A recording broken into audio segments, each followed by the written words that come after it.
Sports Avenue Twisted Podcast. Rob and Rocky talks everything sports. Welcome to another edition of the Sports Avenue Twisted Podcast. And we got a special guest here, first-time guest here in our podcast. And he's the beat writer for the Atlanta Braves from The Athletic, Jesus Cano. Welcome.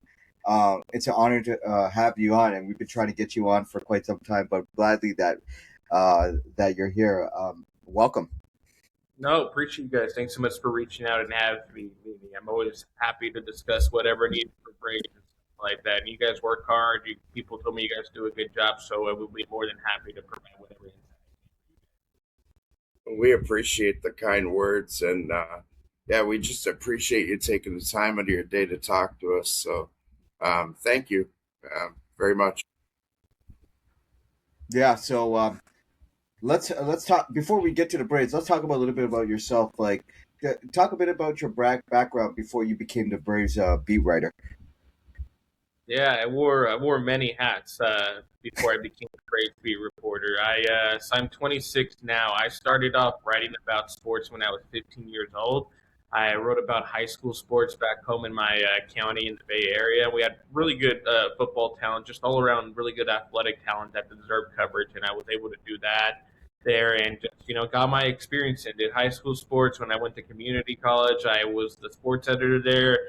When I went to Fresno State, I was a sports editor, managing editor there, doing whatever I could, whether it was just writing about sports, writing in the news section, helping with newspaper design and all that stuff, while also, being a full-time student and also having a full-time blue-collar job on the side. So I knew this was something that I wanted to do for a long time. Glad to be here. After my time at Fresno State, I actually got a job while I was at Fresno State working at the San Jose Mercury News in a part-time position, helping out with the production side and occasionally helping out with high school sports. After that, I got the Content Diversity Fellowship, which used to be called at MLB.com. I did that for about a year and stayed on with them in the season world the following season before I got my first full-time job in journalism, working at Baseball America, covering prospects out of the Arizona, everything going on right now, like Arizona Complex League. Actually, today is the first day of Bridge League, which is where all the new draftees get played, and Rock Chalowski is playing for the White Sox today. So this is probably the one day out of the year I wish I was on the backfield to see that happen. But then, the job at The Athletic came up. I had a couple of conversations with them leading up into it. The application opened up, and I think they made it very clear that I was their number one target since day one, and we were able to make something happen. And I tell a lot of people within 3 months, my life has changed so much, moving from Arizona to coming over here, covering the Braves, just adapting to this different lifestyle. But it's been such a pleasure to be here. It's really been such a dream. Well, congratulations once again for getting the gig. But let's get started here. There's a lot of things we need to discuss about the Braves this year, especially. So talk about the season's gone so far for the Braves. They had a down year last year. Great bounce back year for the Braves. They were off to one of the hottest starts in Braves history. I think it was like a mark that hasn't done in a long, long time. And what's worked well for the Braves so far this year? I think overall, especially at the beginning of the season, it really has been a tale of two different sides of what this team is right now. Obviously, I was not with the team when they first were on that hot streak. I joined the beat in May was when I first started, so it was about a month into the season, and I met them in LA when they were playing the Dodgers. But up until that, it was just you had a lot of different players that were outperforming, right? You had your usual suspects that were doing great, like Matt Olson. Drake Baldwin did not endure a sophomore slump. Ozzie Alvis was getting back on the track. Mike Harris has been such a very good figure for them. But you also had a lot of different pitchers that were starting to just rise to the occasion, in the absence with a lot of guys out, like Spencer Strider, who obviously out again, but there was just so much uncertainty. Hurston Waltrip was on the injured list, so was it AJ Smith-Shawver. So there were so many unknowns heading into the pitching staff. And then you saw a bunch of guys step up to the occasion. Chris Sale, Bryce Elder was really hot at the beginning of the year. And there's been such a rotating cast between Martin Perez, Grant Holmes, and now Ronaldo Lopez that have really been able to figure their footing. And also at the beginning of the season, guys like Dom Smith, Mike Yastrzemski, Mauricio Dubon, I think, who is having such a career year for him, really stepped up to them in a variety of different roles, especially when Ha-Seong Kim was out at the beginning of the season with the injury. Dubon seamlessly transitioned to the shortstop role and has been proven to be such a valuable asset for them this year so far. So that was a lot of things that was working well for them. But June came along, and everybody says baseball's a long season. There's going to be slumps, and that is true. But I don't think there's, I think that the Braves went through during June was the absolute MLB worst this season during that stretch, and I think it almost caught up to them. I mean, they almost lost the league. The Phillies were getting hot. The Marlins were getting hot too. And, that 11-12 game division lead, 2 games at one point. Now it's kind of come back to earth a little bit. The Phillies are back where they at. The Marlins are back to where they at. And now the Braves have about a 6.5 game lead in the division, which is a little bit more wiggle room than they had maybe a few weeks ago. Definitely gives them a little bit more comfortability, but at the same time, the trade deadline can change anything, right? You can go from as the Braves saw in 2021, you can go from a team that's man to all of a sudden becoming a World Series champion, and I think that applies to a lot of different teams who are in that position. But the Braves have really the chance to be able to step it up a notch and take it if they're able to make the right moves. You mentioned Matt Olson earlier briefly, being an important leader on this team. Just how important has he been to the Braves? The guy never misses a game. Yeah, I think he holds the Iron Man streak for the Braves, and he's on pace for another 40 home run season. So, just how important has he been to that offense? I really have the pleasure of being able to see Matt Olson from the moment he arrived in professional baseball because I grew up an A's fan. And so when he played in the low A affiliate in Stockton, California, part of the California League, I was able to kind of see the way, what the A's saw him and eventually what's been able to transcend to that. I was talking to Drake Baldwin about a week ago in regards to the way Matt Olson plays, and he said it just feels like every time he's at the plate and he takes a swing, it's an A's swing. It's not just any lazy swing to stay at bat. He's looking to conflict damage, and I think that really has been the case for him so far. He's not necessarily the loudest guy in the room, right? He's not going to be the guy that maybe pumps up the team with a passionate speech or anything like that. They have other guys that are able to do that. But he's a guy that leads by example in the way that he goes about his business, the way he goes about his routine, the way he carries himself like a true professional, like he's been there for a while, and he has been there for a while, and he hasn't missed any time at all because he's just healthy, knows how to take care of his body, knows that in order for the team to win, him being on the field gives him that best opportunity, and we've seen that for the past couple of years. So he's just been such a not I would say a spark, but really an anchor that's been holding down the team. This team looks much different without a lot of players as we've seen throughout the course of the year, but with Matt Olson, I don't think they are in any position that they are right now. Drake Baldwin is starting to become the cornerstone catcher of this franchise. Rookie of the Year last year, All-Star this year. His numbers dictate himself. And who does he remind you of? Because you don't see catchers start off to their careers the way he has. So in your mind, who's your closest comparison to Drake Baldwin? I think that's a really good question to ask. I think growing up in the San Francisco Bay Area, I grew up an A's fan, right? But I also had the luxury of being able to watch the Giants play too. And such good Giants teams with the way they were constructed, both from a player development standpoint with that homegrown infield to the acquisitions that they were able to make down the road. But you see the way Buster Posey came out in his first year. Yeah, I think if Baldwin wasn't hurt this year, and who's to say that there's still plenty of season to play, that's going to be a guy that's going to win MVP votes for the team. And if he didn't get that hurt, I think we would have been talking to a guy who's top 5 in MVP candidacy because he was doing everything well. He was hitting the ball, he was hitting for power, he was getting on base. He's been such a good leadoff hitter. I would argue that this year he's been a better leadoff hitter than Ronald Acuna has been. And granted, that has to do because Acuna has been hurt, but also when Acuna was hurt, it kind of didn't feel too out of place because Drake Baldwin was there taking care of that and handling all those duties as needed. And as we saw in yesterday's the second game of the doubleheader, Walt Weiss isn't afraid to put him at the leadoff position, even with Acuna in the lineup, especially with how left-handed balance that top of the order is there so far. So I think too is it was good for him to go to the slump when he came back from that right oblique injury, beginning of June, a little bit before the All-Star break. Like that was just a really tough stretch for him. I was able to watch him, throughout the entire year and the way he went about his business. There was definitely a different vibe to him when he was going through that because he had never experienced being in that type of slump in his professional baseball career, and that says a lot about how good he is. But that also says a lot about how much the game is able to humble you, and I think he really Yeah. got humbled during that position. Was able to talk to different players to help him out that slump. There really wasn't ever that big of a concern, like a concern that you may have seen somebody like Hassan Kim go through, or what Austin Riley's going through right now. When I was talking to hitting coaches and coaches on staff, they're like, "Yeah, he'll figure it out. It's baseball. It's what's going to happen."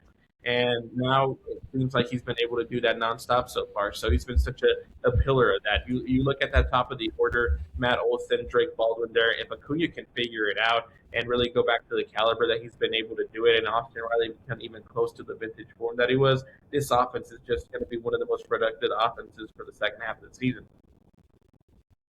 Michael Harris has just been a revelation. He's been, it doesn't matter, lefty on the mound, righty on the mound. He's getting hits, he's getting on base, he's playing great defense, and he has one of the best contracts in baseball. Where would you rank him among the top center fielders in the game today? I'd say he's a top 3 center fielder. Like, honestly, too. Like, I personally think he got snubbed for the All Star game, man.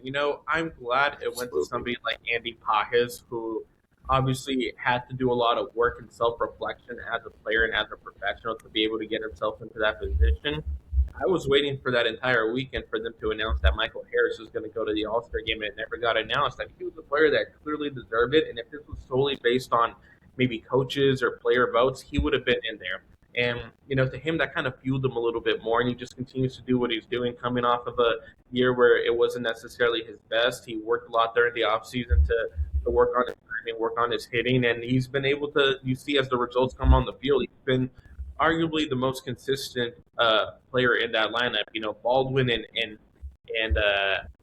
and Matt Olson have been key contributors there, but I think, and Ozzy Albies too, but I also think that Mike Harris gets lost so much in the shuffle when talking about guys, like you mentioned, such a good contract, Georgia native, DeKalb County, like he's a local kid, he knows what it's like to play for this team, and he's also not necessarily a very loud guy. Like, I feel like a lot of people would expect him to be a loud guy. I would say out of like the core players, he's probably the most quiet and is very focused on himself. There's a maturation process that goes into it, him becoming a dad, him becoming more grown. I mean, he's younger than me, and 25. So it's kind of, I feel like sometimes I'm talking to he is a grown man, but you know what I mean, like a legit adult. I mean, he is a legit adult. It's kind of just crazy being in the same age group as these guys when you're younger and seeing them come up. You see it, and I've been in different clubhouses where a lot of guys his age are just messing around, not really being serious, just enjoying to be there. But he has a very methodical approach to the way he prepares for his game, and I think you're seeing it reflect on the field. And he's been winning some key games for the Braves, and he's probably the most beloved baseball player in England right now. So there's a lot of good things happening for him. Jim Jarvis, we need to talk about this guy because he's been a great story for the Braves this year. He was up a little over 2 months ago, and defensively he's been great, and offensively he's been good too. And he was acquired for Rafael Montero from the Tigers last year. And talk a bit about him, and could he be the solution of this team? Because there's other shortstops in this team right now with Hassan Kim. I don't know what to think of him, but Mauricio Dobar has played a bit of short, and then Jorge Mateo has been played a little bit of everything. But talk about that situation. Yeah, I think it's really interesting. I'll say this before heading into yesterday's game. Jim Jarvis was about 0 for 13, 0 for 14. He went through his first slump since arriving to the majors. So obviously it shows that he's human, but I think Jimmy Baseball has just provided such a need that they had, especially a left-handed bat at that shortstop position. Runs the ball, runs really fast, has good base running, plays really good defense, and is able to really use this to advantage. He is a contact hitter that relies on hitting the balls into the gap and use that speed to be able to generate extra base hits. And I think there is quite the conundrum, and I actually wrote about that about a week ago about what the Braves are going to need to do specifically when there's the time comes when Ha-Seong Kim's rehab assignment comes to an end, and I fully think that they'll be able to use it until the very last day to kind of come into that decision. What works best for this team, in my opinion, and this is solely my opinion, is Dubon is the everyday shortstop. That's just kind of what it is. There's more flexibility now with Acuna back from the injured list. Alfie doesn't need to come in and play left field as much as he was at the beginning. During his stretch, he's able to come back, and I think he's earned to be an everyday player. He has been an everyday player for the Braves so far, and for him to be able to take home with that shortstop position with Gold Glove caliber defense as a utility player, where it's an outfield or shortstop, that's a huge plus. But also he's been playing his tail off. Like, he knows that it's a contract year for him. He wants to get paid. He's told me he's not going to take a hometown discount to stay with the Braves. Like, he wants to be able to maximize as much money as he should get. And you know what? For a guy that came from Honduras and is in the position he's at right now, heck yeah, you deserve to make as much money as you want to make if you're playing to that caliber level.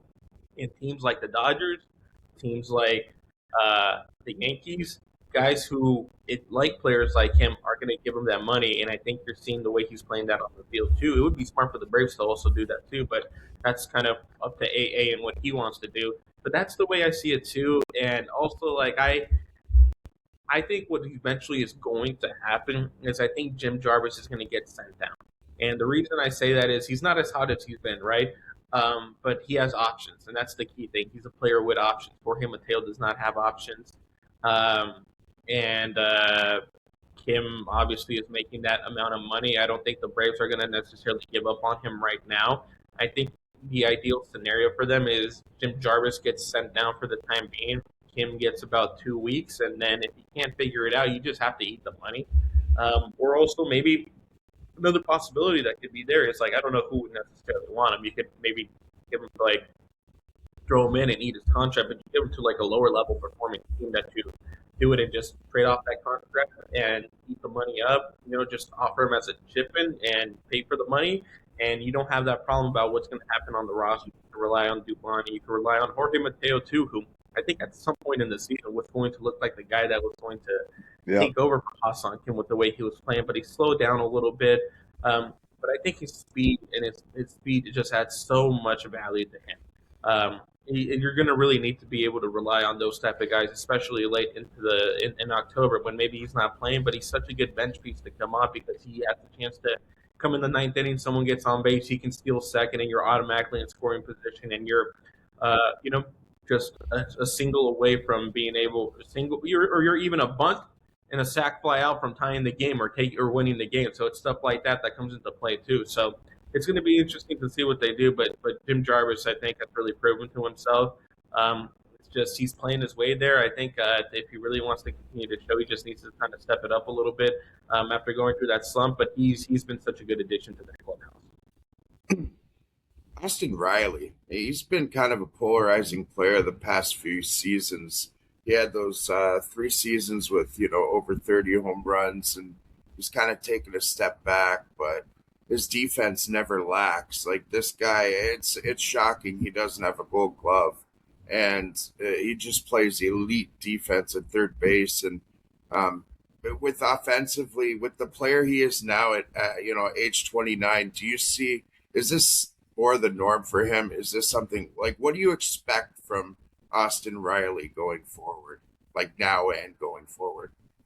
Well, if I paid him $212 million, I would expect him to be the player he was when he signed that contract first and foremost. But I think first of all, it's a tough situation for both ends because Riley is such a beloved player. But I think now you're starting to see the fan base grow and grow more frustrating with him, and it's really tough because, like I've said multiple times in different interviews too, like, it's not like he's in the clubhouse like dilly-dallying and messing around and stuff. Like, he is like actively in the cages trying to work on his swing during batting practice, having consistent conversations with hitting coach Tim Hires to be able to really understand what's working for him, what's not. And when he has success at the plate, it kind of comes in spurts. Like, he'll have like maybe the greatest 3-game series, to begin the season, to begin the year, and then boom, it goes back to reality. So it's just kind of about finding that consistent space. I think what does help him is that he does play, I would say, premium defense, although this past series against the Mets, there was a couple of flounders here and there that kind of came into the play, but that's going to happen over the long course of the season, right? But I think that's one thing you can always rely on him. I turned to Friday's win, where he bases loaded, dropped the ball, picked it back up, and was able to throw out the runner at first base. because of his strong arm, and as a result, the Braves went to extras, and they ended up winning the game later on. So that's kind of a way, maybe not that they directly win a game, but also the way that they didn't directly lose a game. It's just really tough for him what they're going to do. I don't exactly know. Like, I don't think I can say enough to project what he'll be. What I can say is that the OPS has gone down at a very concerning rate every single year. And obviously, this year is the worst. And it's, I talking to a lot of different people within the team. They're just really concerned that he might not be able to reach back to that position. Obviously, you want to make sure, you want to hope that he does because he is genuinely a good guy that means a lot to this franchise. But it's just a really tough scenario to be in. It's one of those baseball situations where anytime you invest a contract, it's going to come with risk, right? There's some players where it's a slam dunk contract, but there's even some players, in the past, like when Albert Pujols signed with the Angels, that second half of his career wasn't as strong as the first half. Still a future Hall of Famer, in my opinion, but same thing with like Anthony Rendon was coming off of one of the great years, and probably we could probably play more baseball games than he has over the past couple of years. So that's just kind of the risk that comes with this stuff. So it'll be interesting to see, but you got to feel for Riley. He feels so much pressure. You can say all this stuff and stuff like that, but I'm also sure we wouldn't be able to come close to hitting a ball 95 miles per hour down the middle. Yeah, talk about Acuna. How important is he now? He's been injured throughout the most part of the season, and now that he's back, like, what can you expect from him? Because the Braves have been really good, even if he's been on the IL. Like, what can you mention about Acuna and what he needs to do, and his health, of course? Yeah, a few weeks ago, I wrote a story about just what having his presence means to the team, and that was something that happened in the conversation where we were so developed. Where he just told me, like, listen, man, like we need him here just from a general standpoint, because when he's rehabbing from the injury, he's not in the clubhouse.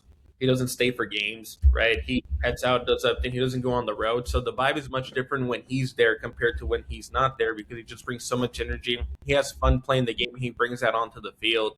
And the way he just interacts with his teammates and talks to everybody and all that good stuff, right? So I think just having this presence there is something that could help elevate him, because he's a very main character-esque guy that you feel in the clubhouse and the way that in the dugout and the way that he interacts with his teammates. But also, he's a guy at the beginning, like the moment if he's playing leadoff, he is a nightmare for any starting pitcher to face, because if he puts the ball in play, he's fast enough to reach base on an infield single. If he draws a walk, boom, there's going to be already a stolen base threat. You throw the wrong pitch, it's going to go out the ballpark. Like, there are so many results that can happen with him as leadoff hitter, but it just hasn't been able to come to fruition this year. And part of that is the injuries, I'll say. Part of that is the injuries.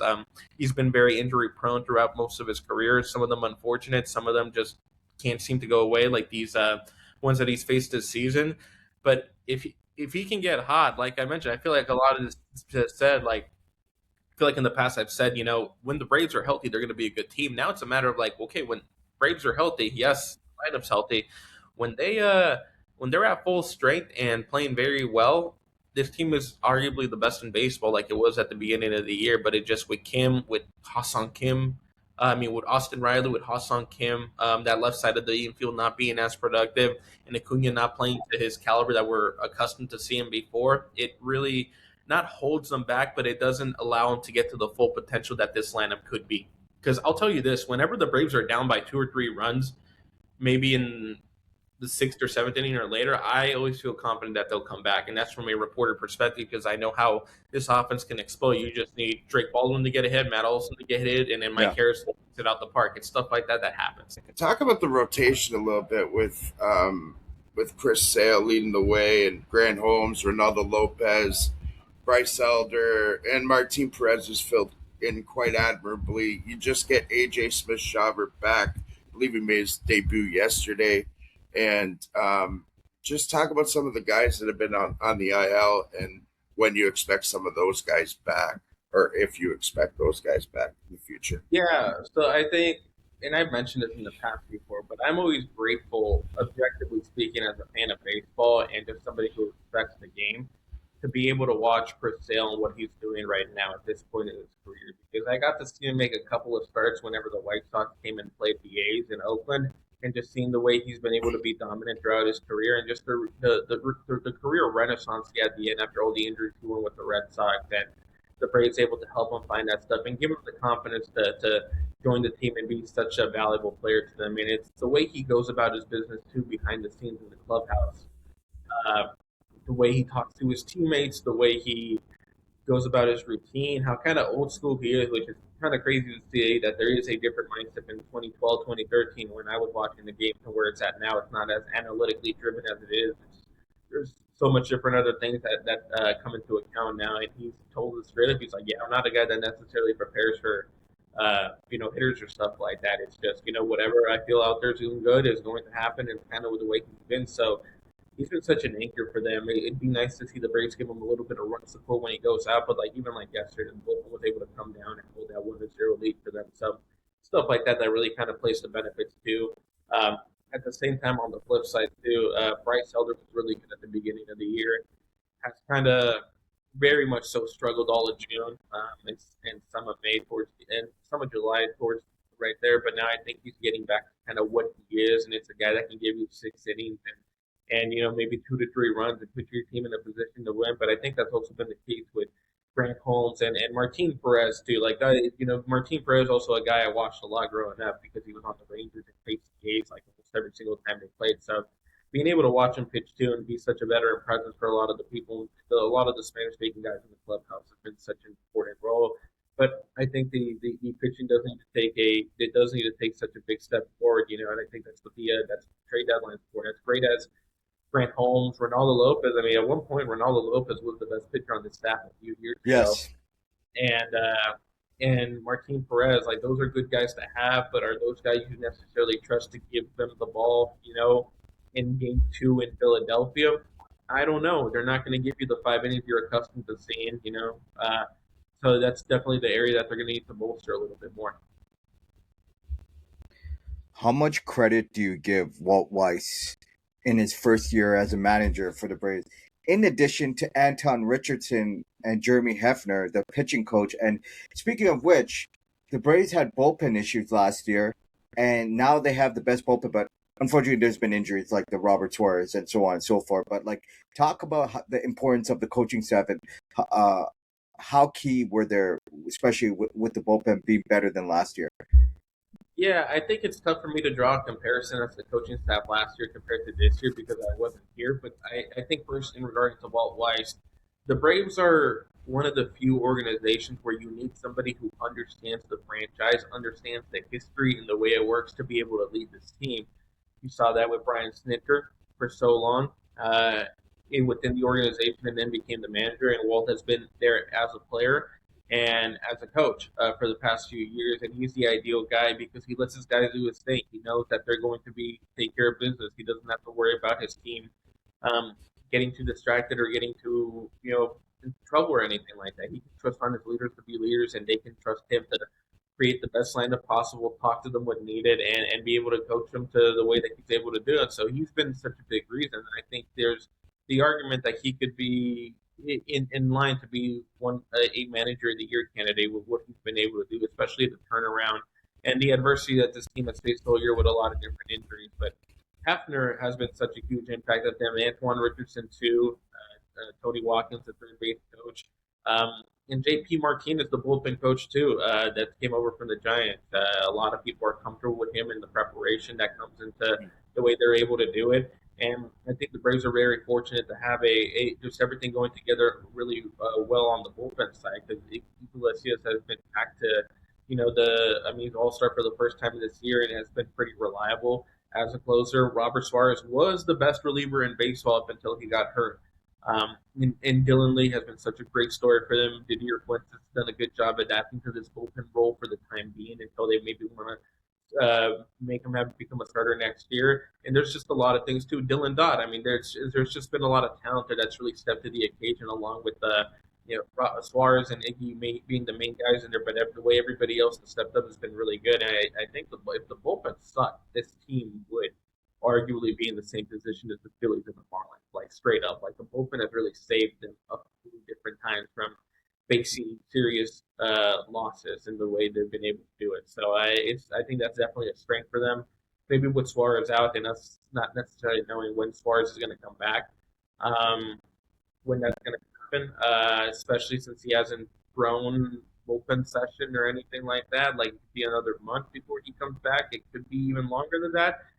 I think they need to add somebody else there, whether it's a left-hander or a right-hander, to be able to do that. Because like once October arrives and you're playing in the playoffs, like it doesn't matter how tired your pitchers are, they're going to go out there and pitch because they need to win those games. Talk about the Braves farm a little bit and how much it's improved, over the course of the last couple seasons. Even with this year's draft included, some of the guys you drafted and whatnot. So just give us a little update there on the farm system. Yeah, I think for sure one thing. I remember when I was at Baseball America, and even when I was doing some work for Pipeline, like every time I got assigned to look up stuff for the Braves, farm system, I would just be like, "This sucks. Like it's not good at all." I mean, wow, this is a really good farm system that has really the way they've been able to scout players and find them with Eric Hartman obviously being a 20th rounder, Tate Southstein there last year's first round pick, and then even some of like the international guys like John Keel has been such a revelation for them. And it's a very pitcher heavy organization, I will say that. But it's just been so different. Even when I was talking to scouts this past weekend, they're affiliated at High A Rome. They've just all been such impressed. I'm so happy too that a lot of these people cover the Braves for their respective organizations. It's just been such a big turnaround in the way they've been able to find guys and develop guys. And I think in the draft class too, I think the way they executed everything was cinema. I mean, being able to get Grossi out that pick, saving some money there, and being able to get Jensen Hirschhorn more than anything. I think that was the biggest.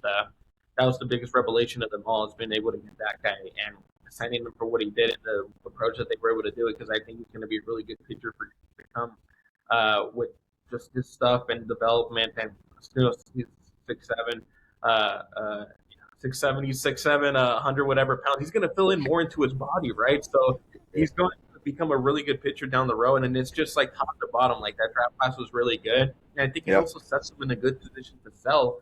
Because they drafted so well this year, those guys are going to come back. And guess what? Those scouts who are just found this draft class are already wherever they are looking at the next draft class to be able to come through. So that's just kind of the good thing about prospects. Like you can trade them, you can do whatever, but you can also find the next ones down there, even if it takes a while for them to come back.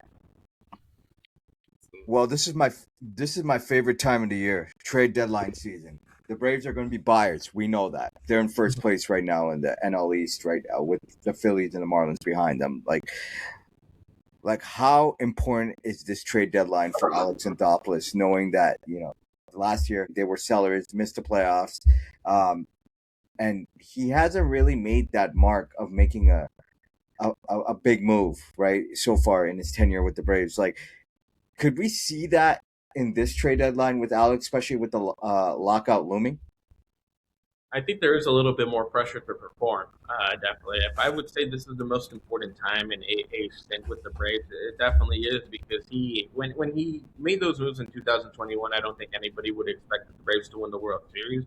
Now I think there's a roster that has a serious approach to be able to be put in that position to go out and win a World Series. And I think the lineup, as much holes as they may have on the left side of the infield with him and Riley, it's still a pretty good lineup. And, they could add a little bit bats here and there to be able to put themselves in a better position to have a stronger lineup. But I think they're good set there. But there's a headliner pitcher out there in Tarik Skubal. Are the Braves in the sweepstakes to acquire him? Yeah, there have been conversations, right? Is it likely going to happen? I don't think so. But even then, there's different other pitchers like Casey Mize, who I know the Braves have a lot of interest in. And there was a Tiger scout this past week watching a lot of High A Rome guys and evaluating their defense. Obviously, that could mean nothing, but I think it's something worth noting.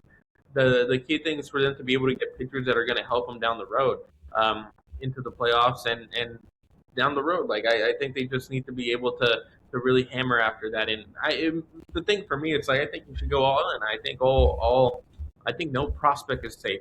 Truly, I don't think Eric Hartman is safe. I don't think Tate Southstein is safe. And I think they need to do whatever they can to be able to put them in that position, because you don't know if there's going to be a season next year. There's so much uncertainty. You have to win now. That's kind of what it is. And those prospects are going to come back. I think for the right package, they should go after Skubal. for the right package, they should go after a bunch of different pitchers that can be able to help them play, even if those are tough decisions, because they're still, prospects are based on assumption, right? We can predict what they're going to be. Sometimes they turn out to be that, sometimes they don't. The good thing is you can find somebody else that could be able to fit that mold. So I think they should be able to definitely do it because with the right pitching, this lineup is amazing. You recently took a trip to High A Rome, and you put it that you had plenty of information from that trip, um, and there were plenty of scouts there looking at some of your players. So, and then you wrote an article on the trade deadline. So, just talk about your trip to Rome and what it was like, and some of the players you covered there. Yeah, Rome, Georgia, for all of those that aren't familiar with Southern geography. Not Rome, Italy, right? That would be nice and would be a lot more fun and beautiful. But yeah, funny story. Like the game got banged like within 10 minutes of me getting there. Like when I was driving up there, it was raining really hard, and I was on the phone with a friend, and it was like 20 minutes in out, and it was pouring. Like it was pouring. Like it was to the point. Like I'm from the Bay Area where it rains a decent amount. And traffic can be a little crazy there, especially when you're driving. But to that point, like I was starting to get a little scared, like whether or not I should keep on making this drive or just come back. But I thought to myself, I was like, no, I need to go. And like, even if this game gets banked with my experience at Baseball America, like I need to be able to go out there and get as much information as I can. And within 10 to 15 minutes, I was able to talk to 3 different scouts, get their contact info, and and just talk about different things that when it comes to the Braves prospects and stuff like that too. So it was such an important part of it because you really understand, like, and that's the thing. Like when I wrote that story, I feel like everybody was blowing it out of proportion, saying like, "Oh, these scouts are a high room and stuff like that." And that's true, but there's always scouts. There's always scouts at games. There's scouts in the complex league right now. I mean, down at the complex, there's scouts at the major league level. There's scouts everywhere. That doesn't necessarily dictate whether or not there's an interest for a team. There's one scout that I talked to that said, "Oh yeah, I had made my schedule at the beginning of the season. This is how it just lined up." And I wasn't going to be the guy to say correct or anything like that. Like it brings a lot of traction to my story and profile because I went out to get that information. But I think that I Rome, and I'm planning to go out there hopefully next week. I'm not going to the Yankees series, unfortunately. I really wanted to go to Yankee Stadium, but it just wasn't in the cards. So I'm going to go to the affiliates and check out other guys because it's a really talented group right now, from Hartman to Southstein, who was just there, Ethan Bagwell, Davis Polo, a couple other guys that I like.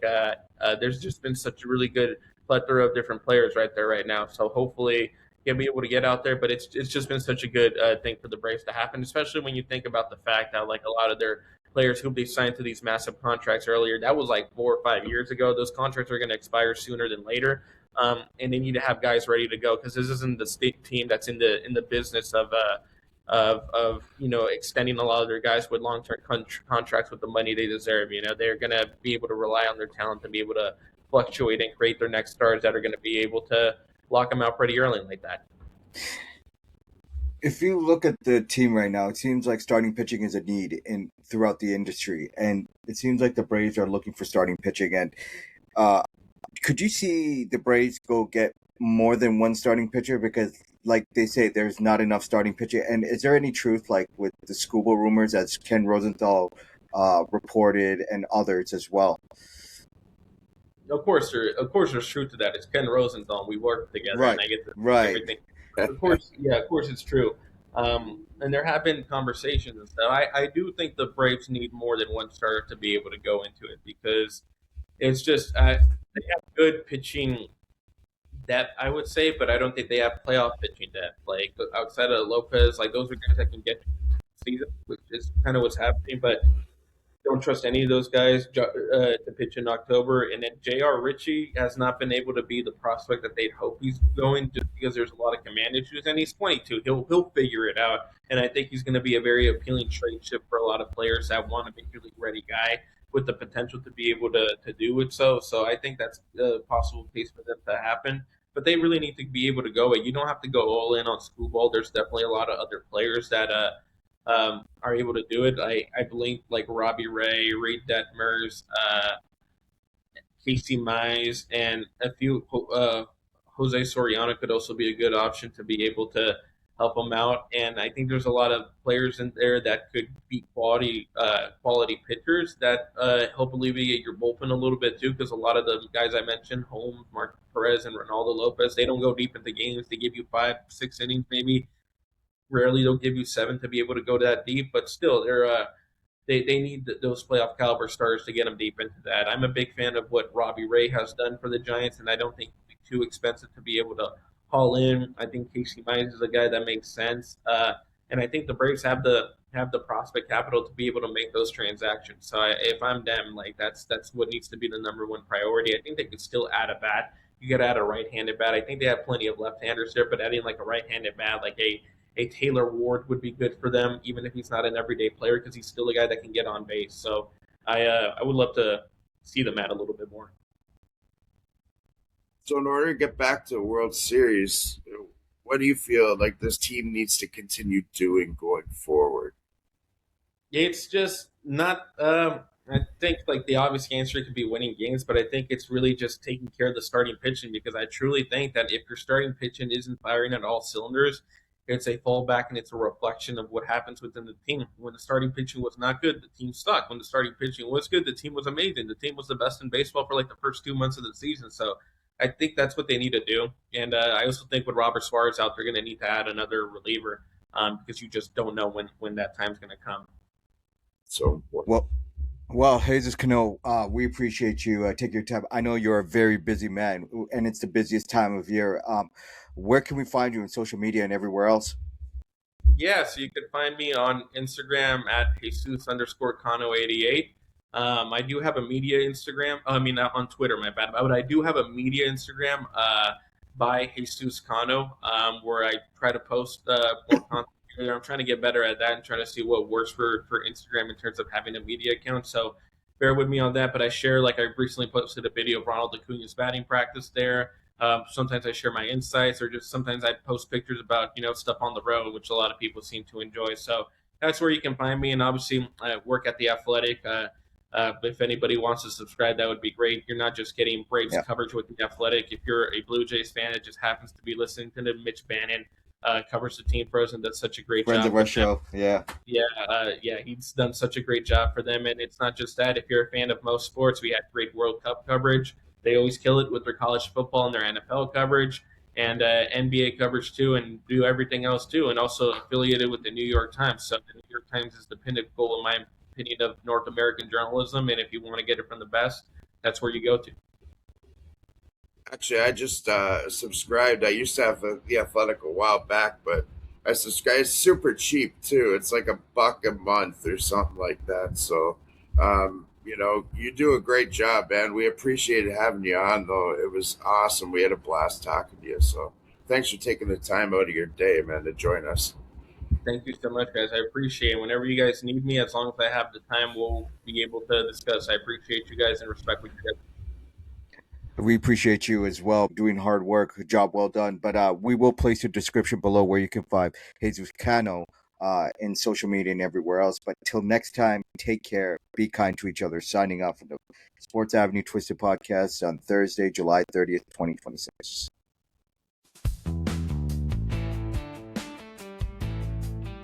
Sports Avenue Twisted podcast. Rob and Rocky talks everything sports.